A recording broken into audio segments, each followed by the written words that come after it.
바울이 빌립보서를 쓸 때에 로마 감옥에 갇혀있는 mom이었습니다. 거기에서 그 감옥에서 그는 빌립보 성도들을 위해서 기도를 합니다.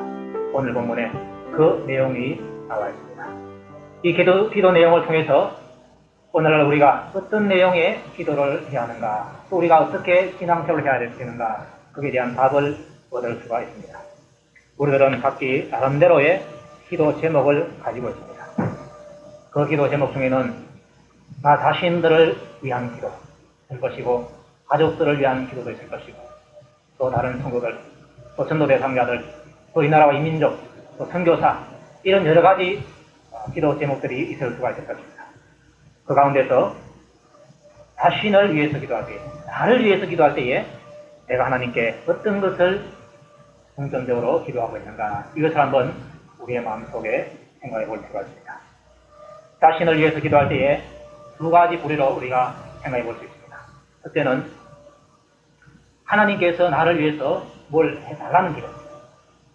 하나님이여, 제가 이러이러한 것이 필요합니다. 이러이러한 것을 저에게 주십시오. 이런 내용의 기도.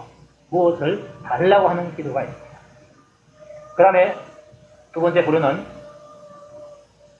나 자신이 하나님을 위해서 무엇을 하겠습니다 할 때에 힘을 주십시오. 이런 식의 기도. 또 내가 인격의 변화를 가지고 있습니다. 내 이 못난 인격을 하나님께서 변화시켜 주셔서 좀 좋은 인격으로 바꾸어서 예수 그리스도를 전가하고 하나님의 빛을 좀 드러낼 수 있도록 해주십시오. 그래서 내가 하나님을 위해서 무엇인가 할 수 있도록 그렇게 기도합니다. 이 두 종류가 있을 수가 있습니다. 이 두 종류의 기도가 우리에게는 다 필요합니다. 다 필요한데 문제는 어느 것을 구하는 것에 더 큰 비중을 두느냐, 이것이 문제입니다. 또 어느 것을 구할 때에 더 간절한 마음을 가지고 있느냐, 이것이 문제라는 것입니다. 대체로 우리는 처음 부류, 무엇을 달라고 하는 여기에 신경을 많이 쓰게 되고, 또 거기에 여러 가지 참 힘을 실어서 간절하게 구하게 되는 것을 보입니다. 내가 병이 났다. 그 병도 약으로 낫게 할 수 있는 병 같으면 별로 간절하지 않습니다. 병원에 가도 되니까.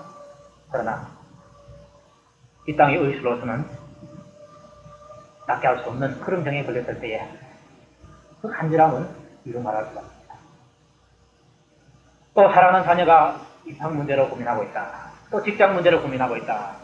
그랬을 때에 어떤 기도를 합니까? 제발 입학시켜 주십시오. 제발 직장을 주십시오. 이렇게 기도할 것입니다.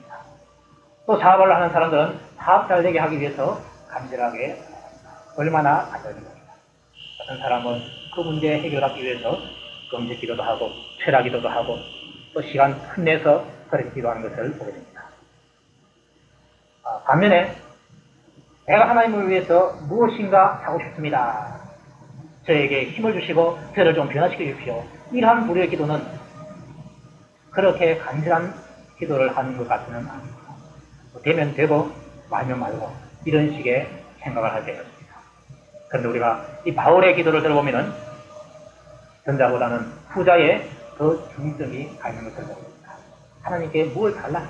그보다는 저들의 변화가 되어서 하나님을 위해서 충성을 다하게 해달라. 사랑을 더 많이 베푸게 해달라. 이런 기도를 하고 있는 것을 보입니다.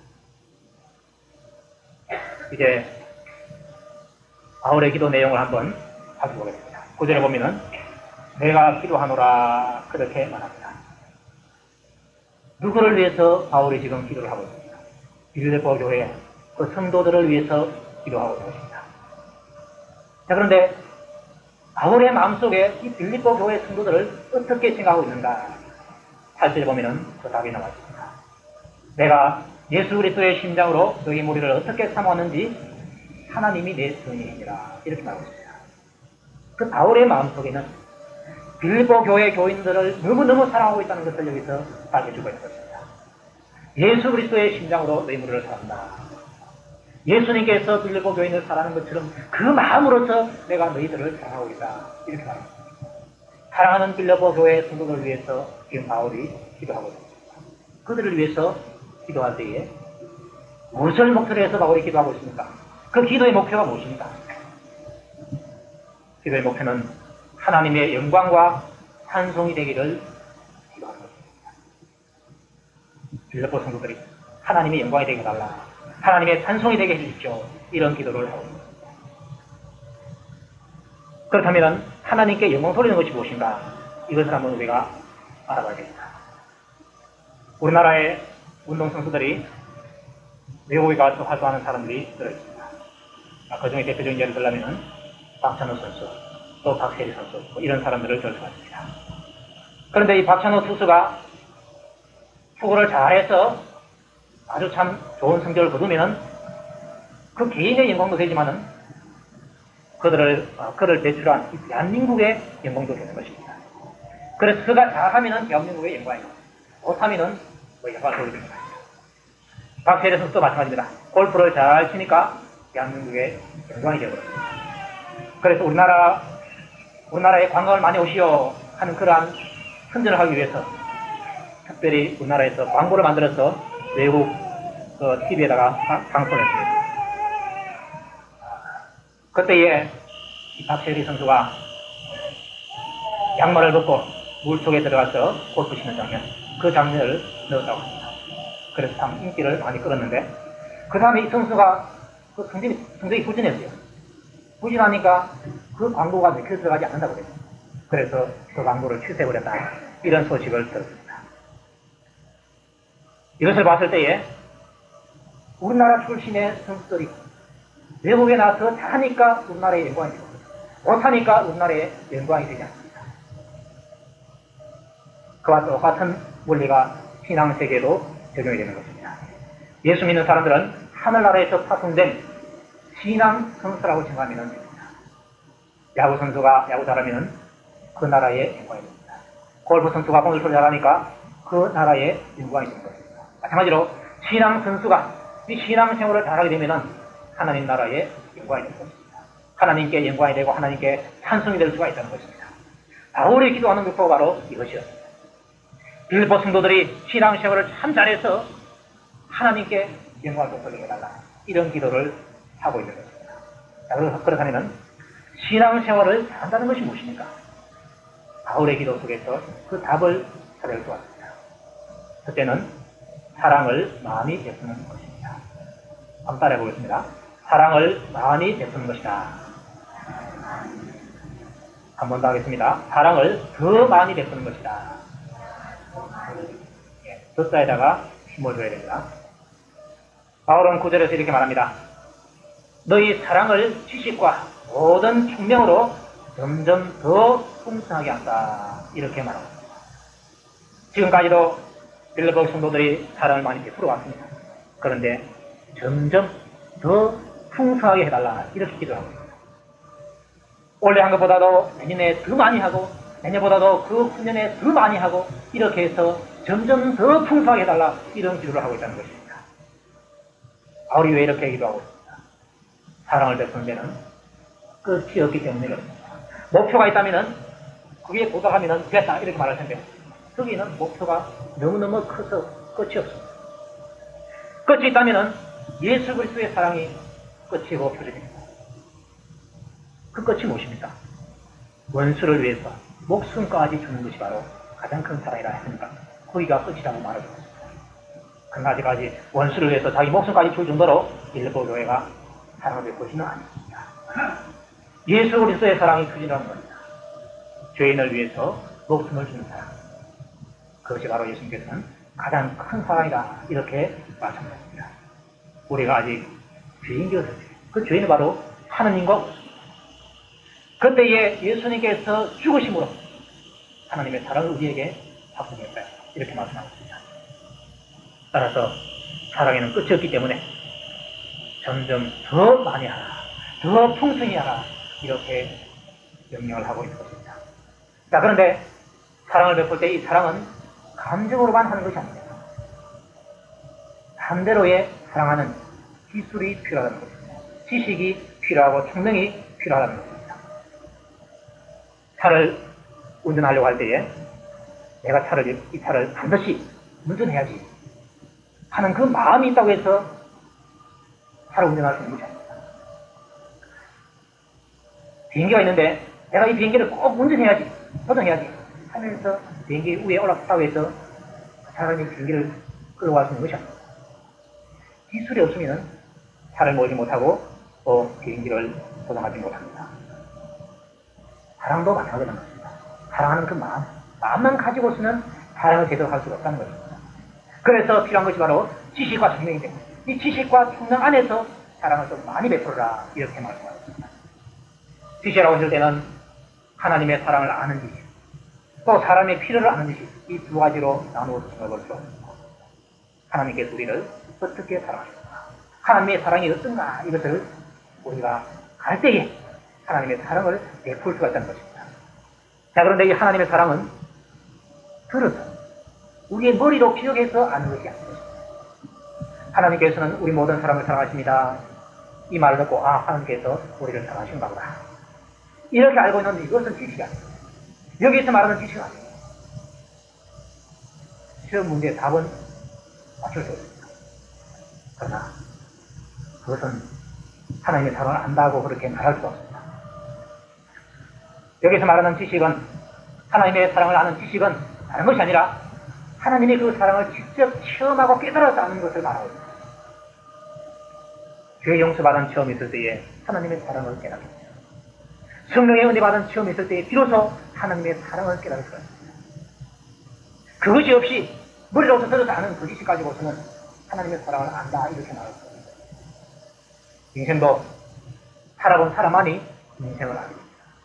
조그만 아이가 예전에 서고 해봤자 걔는 들어서 아는 것일 뿐이지 경험해서 아는 것이 아닙니다.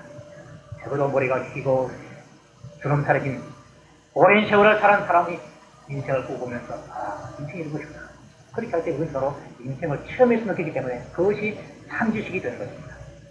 이처럼 하나님의 사랑을 알았을 때에 그 하나님의 사랑의 깊이가 어떤 것인지, 그 넓이가 얼마나 넓은 것인지 그 큰 사랑을 마음대로 깨달을 수 있습니다. 그런 깨달음이 있을 때에 그 사랑을 많이 베풀 수가 있습니다. 그 다음에 사랑할 때는 사람의 필요를 아는 지식이 필요합니다. 사랑의 대상은 하나님과 사람입니다. 자, 그럴 때 여기에서 더 사랑을 베풀어 할 때는 이웃에게 대한 사랑을, 형제에 대한 사랑을 더 많이 베풀어하는 그런 뜻을 가지고 있습니다. 참 사랑이 무엇인가? 그 사랑은 그 사람에게 참으로 필요한 것을 채워주는 것. 그게 바로 사랑입니다. 내 마음에 좋은 대로 그에게 해주는 것은 참 사랑이 아닙니다. 그건 나를 사랑합니다. 예를 들어서 아이에게 부모들이 사랑을 했습니다. 그런데 자기 좋을 대로 아이에게 옷을 입히고 자기 좋을 대로 아이를 키우고 이렇게 하는 것은 그 아이를 참으로 사랑하는 것이 못된다는 것입니다. 또 어떤 부분은 특히 대대로 이렇게 독자지간 쭉 보면은 얼마나 애기 중에 중요합니다. 그 애 하나밖에 없기 때문에 그 애가 죽으면 큰일 납니다. 그래서 얼마나 그 애를 받들어서 키우는지 모릅니다. 뭘 좀 잘못해도 때리지 않냐고 그냥 하는 거예요. 양양하면서 하는 거예요. 그렇게 큰 아이가 과연 잘못하는가? 삐뚤어진 성격들이 많습니다. 다만 안 그렇겠지만은 대체 그런 사람들이 많습니다. 성경은 그럴 때에 아이가 잘못했을 때에 그냥 오냐오냐 넘어가는 것이 사랑이 아니라고 합니다. 그 반대입니다. 채찍을 가하는 것이 참으로 그를 사랑하는 것이다. 이렇게 말하고 있습니다.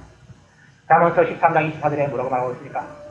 초다를 참아 못하는 자는 그 자식을 미워한다. 이렇게 말하고 있습니다. 동아리 때리는 것이 초다입니다. 아이가 잘못했을 때에 애처로워서 차마 그 종아리를 때리지 못하는 것은 그 자식을 오히려 미워하는 것이다. 이렇게 말하고 있습니다.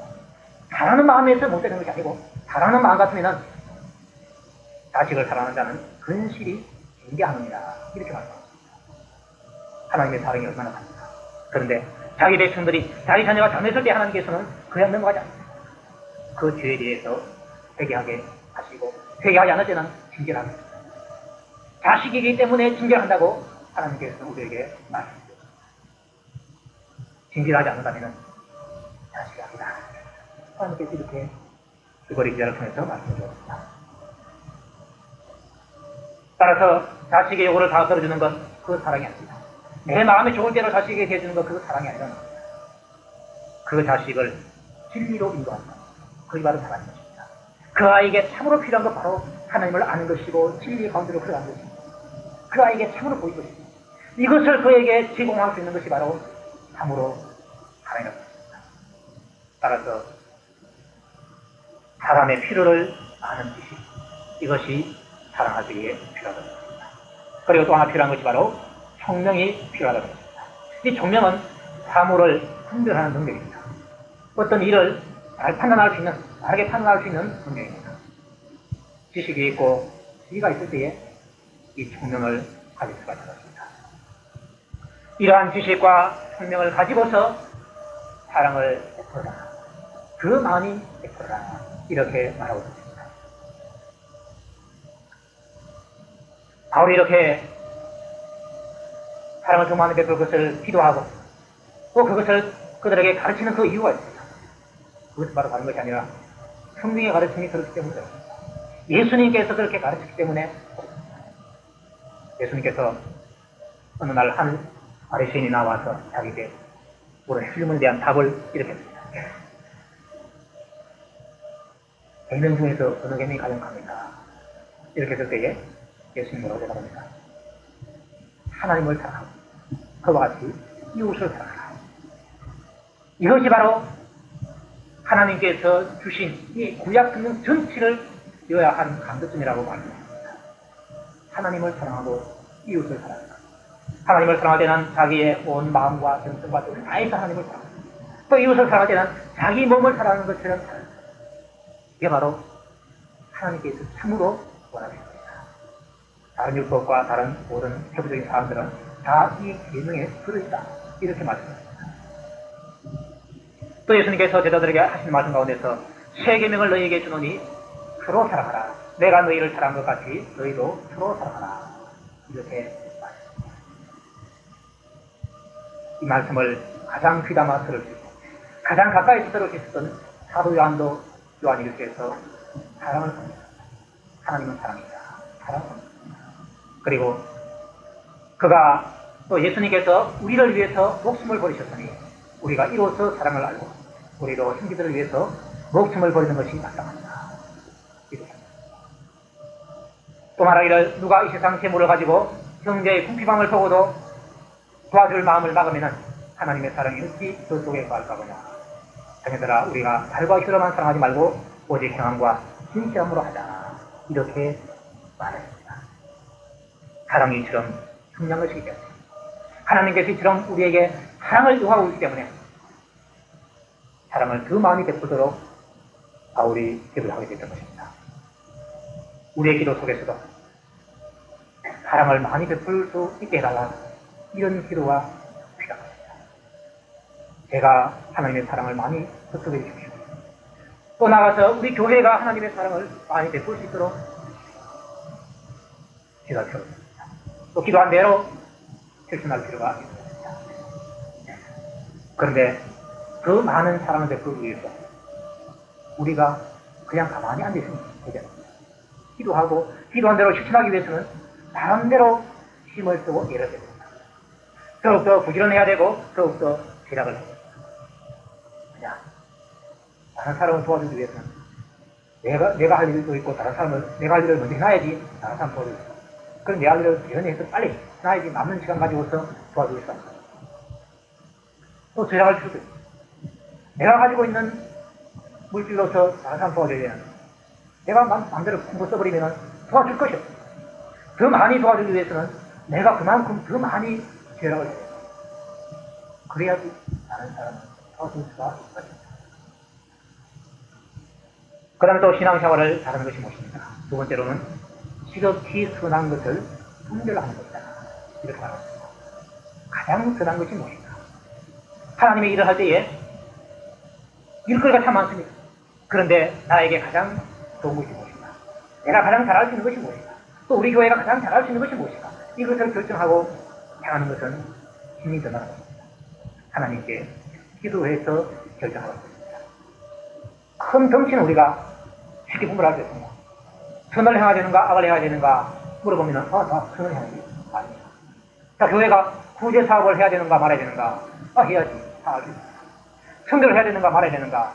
성결을 해야지. 그거 다 알죠. 그런데 문제는 그것을 할 때에 어떻게 할 것인가. 이게 바로 문제입니다. 예를 들어 보겠습니다. 예루살렘 교회에서 구제를 참 잘하셨습니다. 예수 믿는 사람들이 그 마음의 감동을 받고서 자기의 재산을 어떤 사람은 다 팔아서 사도들을 팔아서 내놓고 또 어떤 사람은 일부를 팔아서 내놓습니다. 근거는 또 많아요.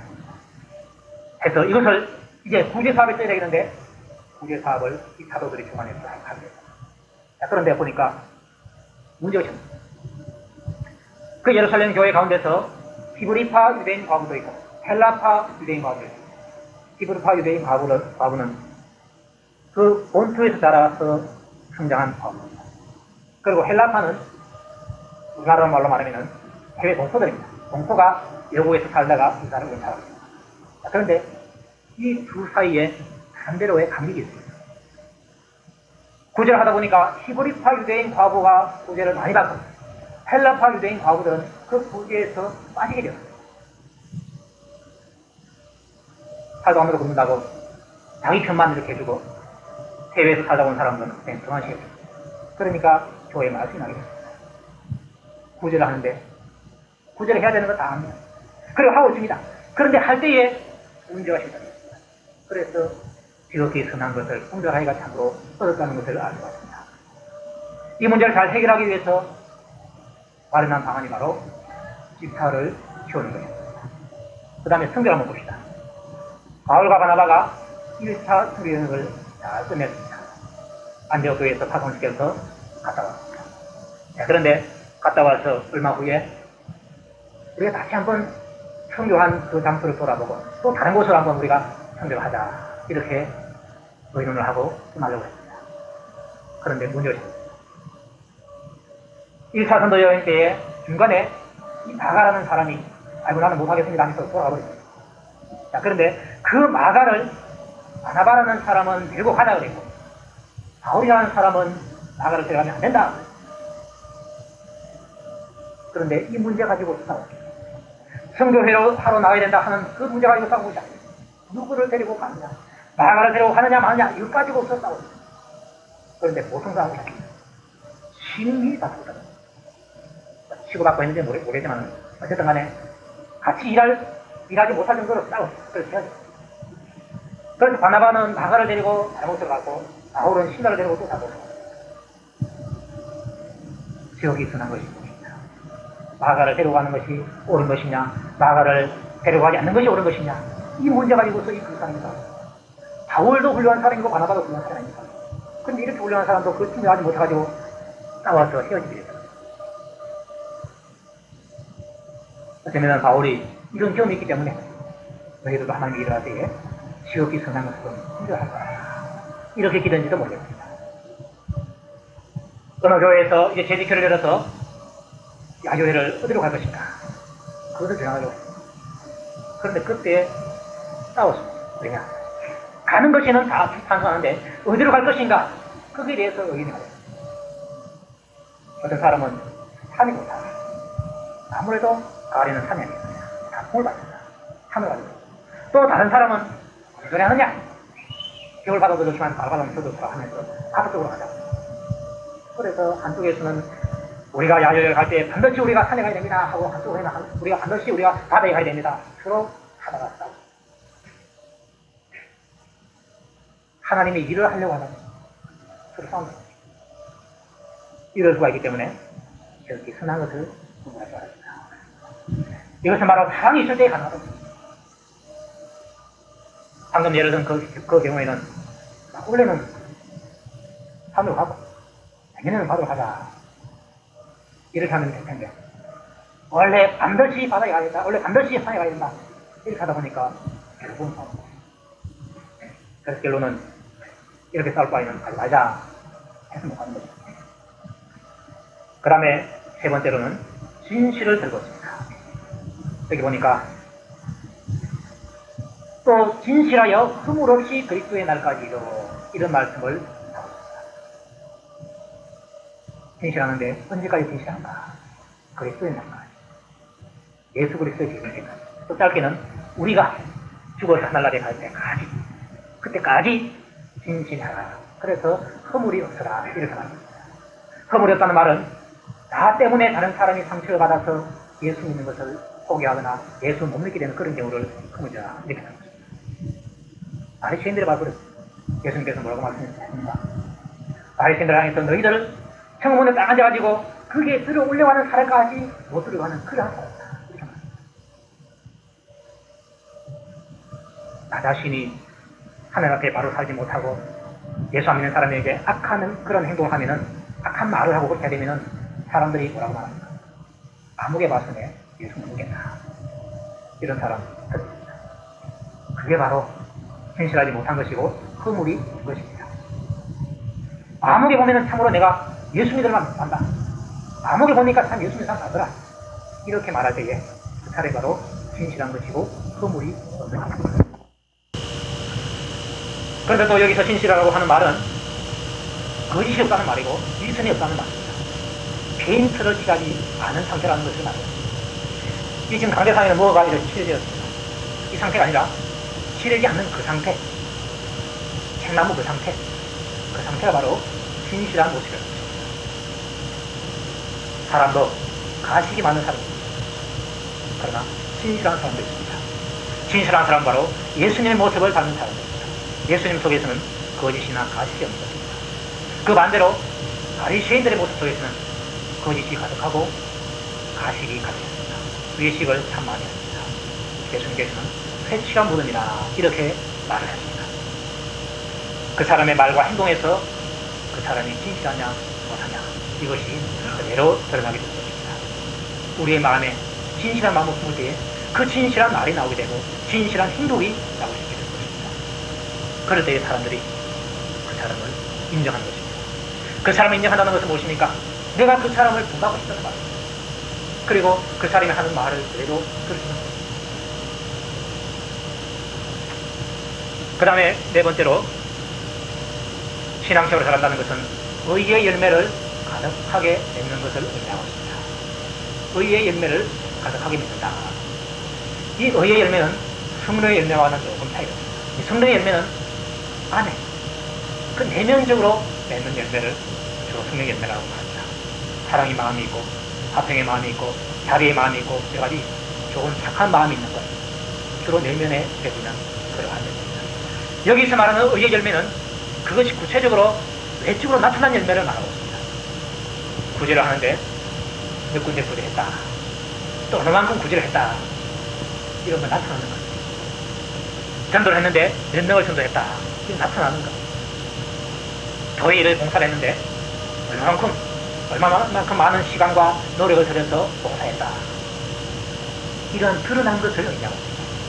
이 열매가 좀 많이 맺혀지기를 기도하고 있습니다. 이 열매를 통해서 하나님께서 그에게 열매를 보고서 상을 주게 됩니다. 바꿔 말하면 하나님 앞에서 상 받을 일을 많이 하도록 그렇게 기도하고 있습니다. 우리 사람이 이 땅을 살 때에 누가 성공적인 인생을 살았다고 말하겠습니까? 이 땅에서 이름 날리고 또 이 땅에서 돈을 많이 벌고 출세를 많이 하고 이런 사람들이 성공적인 삶을 살았다고 하겠습니까? 일반 사회에서는 그런 삶을 가리켜서 성공적으로 살았다 이렇게 말합니다. 또 성경적인 인물을 담은 그 사진에다가 그 사람의 이름을 기록할 수가 있습니다. 그렇지만은 하늘나라에서는 전혀 다릅니다. 하늘나라에서는 하나님을 위해서 일을 많이 하는 사람, 그 사람을 하나님께서는 성공적으로 살았다, 그 성공의 수에 기록을 하고 있습니다. 자기를 위해서 사는 것이 아니라 하나님을 위해서 살아갈 때에 하나님을 위해서 일을 많이 하는 것입니다. 교회에서 일을 하다 하더라도 내 이름을 드러내기 위해서, 내 명예를 위해서 한다면 그것은 하나님을 위한 일이 아닙니다. 하나님께서는 하나님을 위해서 일하는 사람을 대하고 계시다는 것입니다. 자기를 위해서 일하는 사람은 이미 상을 다 받았습니다. 상을 받았으니까 하늘에서는 상이 있는 것입니다. 그러나 이름 없이 빚도 없이 진실하게 하늘 앞에서 봉사하고 일한 사람들, 그런 사람들에게는 하나님께서 상을 주겠다, 하늘나라에서 주게 되는 것입니다. 우리 예수 믿는 사람들이 바울의 기도처럼 기도해서 이 기도와 같이 될 때에 신앙생활을 잘하는 1등 신앙 선수가 될 수가 있습니다. 그렇게 되었을 때에 하나님께 영광이 되고 하나님께 찬송이 되게 될 것입니다. 우리의 기도 속에 나 자신이 변화가 되고 나 자신이 하나님을 위해서 무엇인가 해주십시오 하는 그런 기도를 통해서 우리가 영적으로 더욱더 살아가도록 강구하는 내용을 포함시켰습니다. 다른 사람들에게 사랑을 베풀 때 많이 베풀고 또 나가서 더 많이 베풀도록 우리가 기도를 해야 됩니다. 또 지극히 선한 것을 생각할 수 있도록 우리가 기도를 해야 됩니다. 또 하나님 앞에서 진실하기를 기도해야 됩니다. 또 나가서 의의 열매를 많이 맺도록 우리가 기도해야 됩니다. 그래서 하나님과 그 하나님의 나라에 영광이 되고 또한 찬송이 될 수 있도록 그렇게 우리의 삶을 가정해 나가야 합니다. 이러한 은혜가 여러분께 있기를 주의로 축원합니다.